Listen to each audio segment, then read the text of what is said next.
Du lernst eine Fremdsprache und du möchtest besser sprechen können. Heute möchte ich gerne über das Thema Videos machen in einer Fremdsprache sprechen und warum ich sehr empfehle, in einer Fremdsprache sich selber aufzunehmen.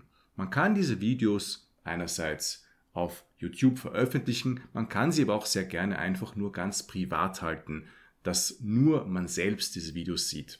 Aber Punkt Nummer 1 ist einmal, es ist eine gewisse Struktur, die man sich gibt. Man kann jeden Tag ein kleines Video machen. Das heißt, man macht etwas regelmäßig.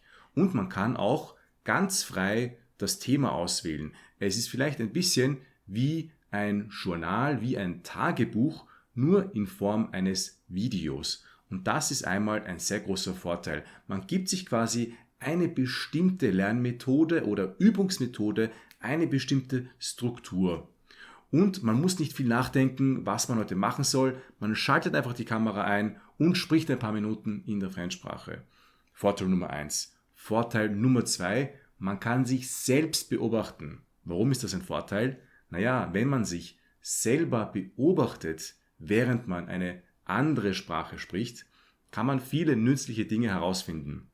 Welche Grammatik benutzt man? Wie ist die Satzstruktur? Wie sind die Vokabeln, die ich benutze?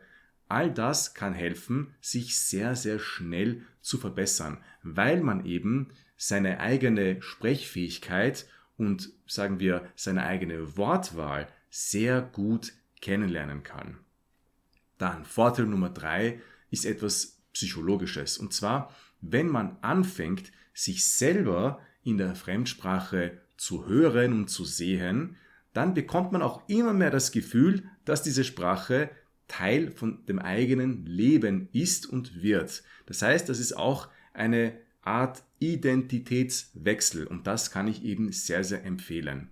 Und dann gibt es noch einen vierten Vorteil, der auch eher psychologisch in dem Bereich angesiedelt ist.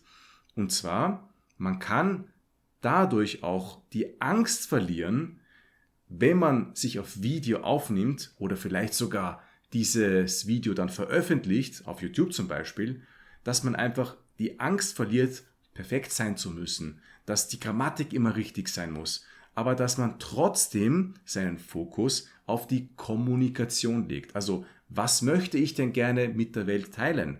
Und man kann, nächster Vorteil, dann mit anderen Leuten in Kontakt kommen. Das können entweder Leute sein, die auch diese Sprache lernen oder die sogar Muttersprachler sind. Das kann also ein sehr interessanter Austausch sein. Und man weiß nie, es ist immer komplett offen, was vielleicht für neue Chancen und Gelegenheiten daraus entstehen können, dass man einfach mit anderen Leuten in Kontakt kommt. Wenn du diese Videos einfach nur privat machst, ist es auch wunderbar, der Lerneffekt wird sehr, sehr spürbar sein. Jetzt kannst du mir gerne in die Kommentare schreiben, auf welche Art und Weise du das Sprechen in einer Fremdsprache übst. Bis zum nächsten Video.